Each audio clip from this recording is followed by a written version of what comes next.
Bom dia! Estamos de volta com as nossas reflexões matinais à Corsa da Manhã. Nessa série de reflexões a respeito do livro de Tiago. Nós estamos no capítulo 4 de Tiago e hoje nós vamos então ver o que significa ou qual a mensagem que traz o versículo 5. E diz assim, então, o versículo 5 da carta de Tiago, capítulo 4, nos diz assim: Ou cuidai vós que em vão diz a Escritura? O Espírito que em nós habita tem ciúmes?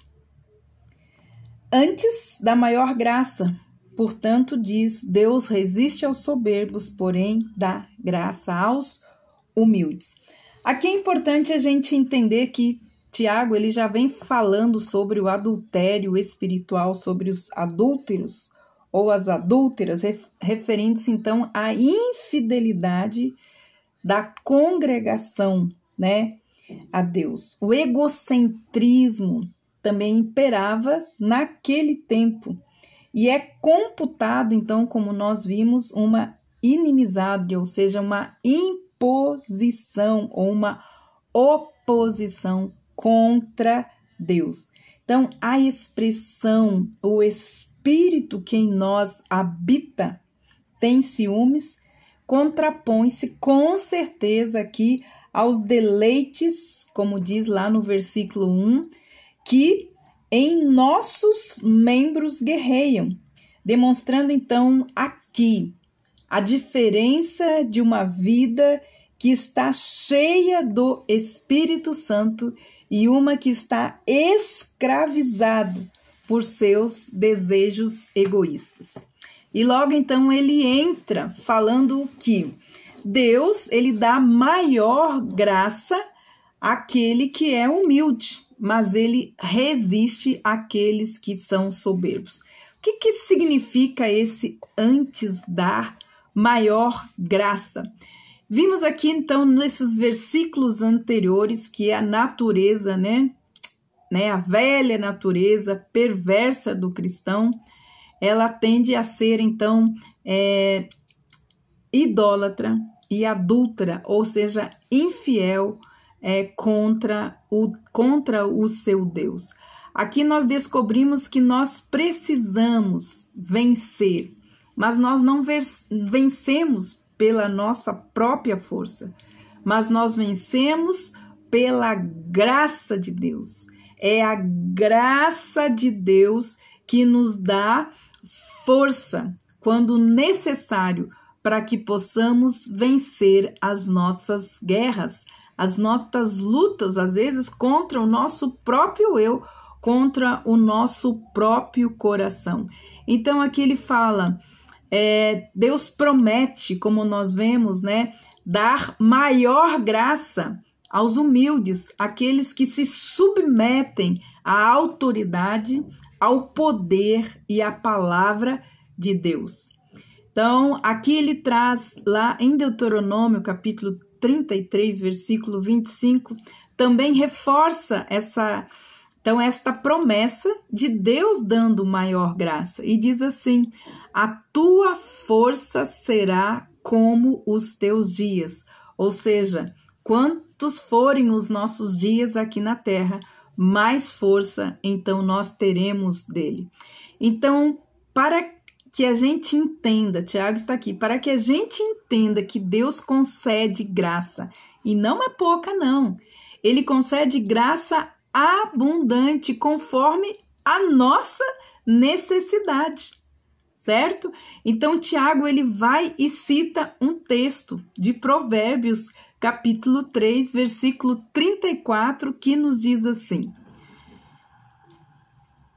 acrescentando então para nós essa ideia de que a graça é prometida aos humildes e não aos orgulhosos.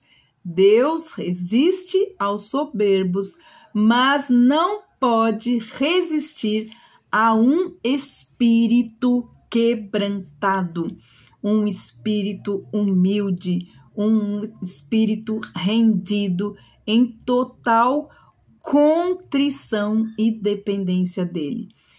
Nos versículos 7 a 10, nós encontramos então Tiago nos dando 6 passos de como nós podemos então receber maior força, maior graça para vencer as nossas lutas do dia a dia. Como fala, ele promete que nos dá a sua força, como são os nossos dias. Então, aqui dos versículos 7 a 10, nós vemos Tiago dando para nós, então, 6 passos que devem ser seguidos. Nós já vimos alguns, mas vamos ver hoje de novo. Então, o primeiro passo que ele diz para que haja um arrependimento verdadeiro. Então, Tiago condena, então, o pecado dos santos. Suas palavras começam a penetrar em nosso coração e nos convencer da culpa.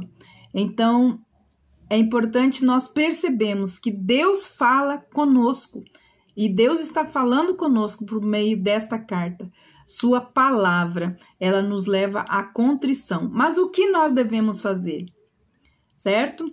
Primeiro nós devemos fazer o quê? Nos sujeitarmos a Deus. Isso significa nos submetermos a Ele, à sua autoridade, ao seu poder, ao seu governo.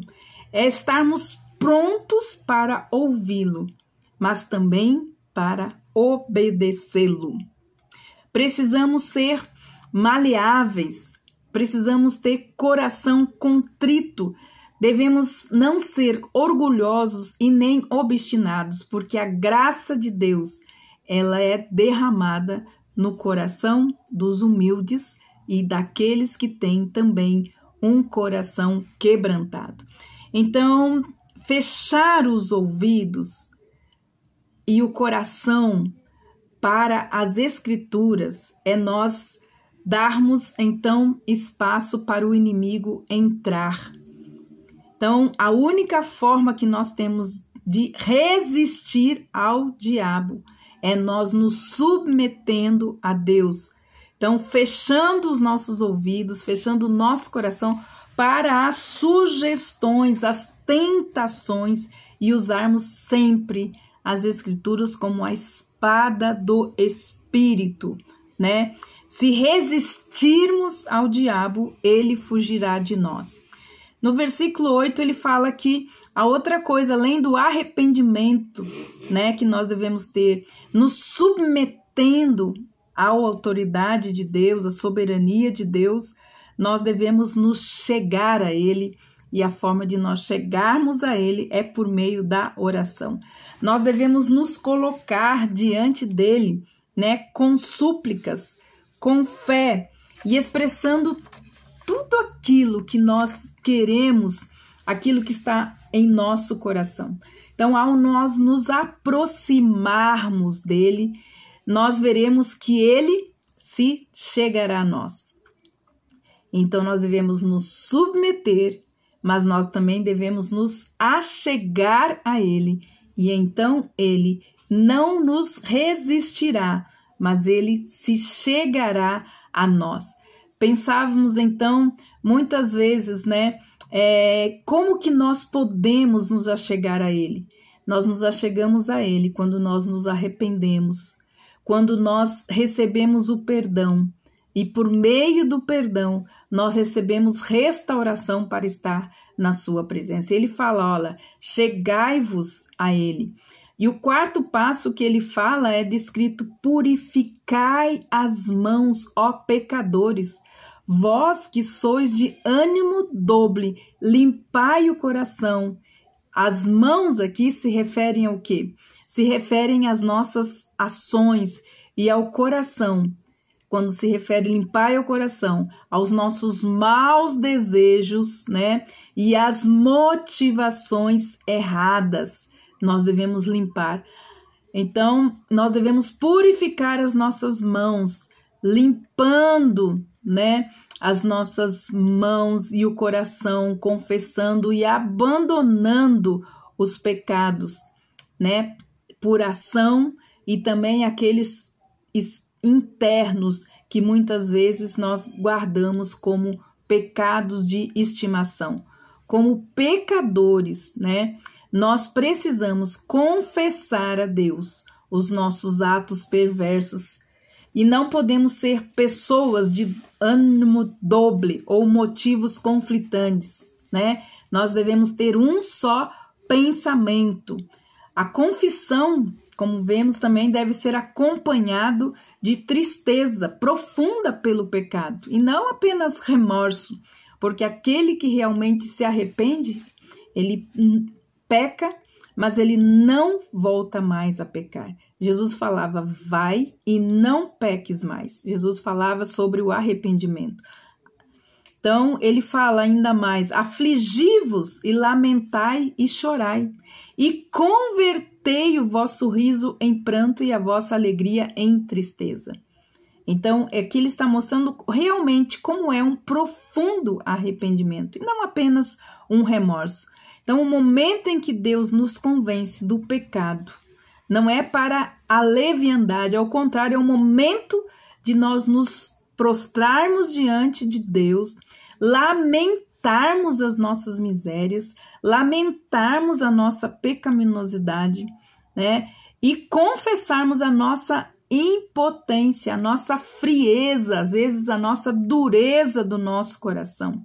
É o momento que nós nos humilhamos e choramos diante de Deus, sem formalismo, que nós encontramos, então, por meio da ação do Espírito Santo, um arrependimento verdadeiro.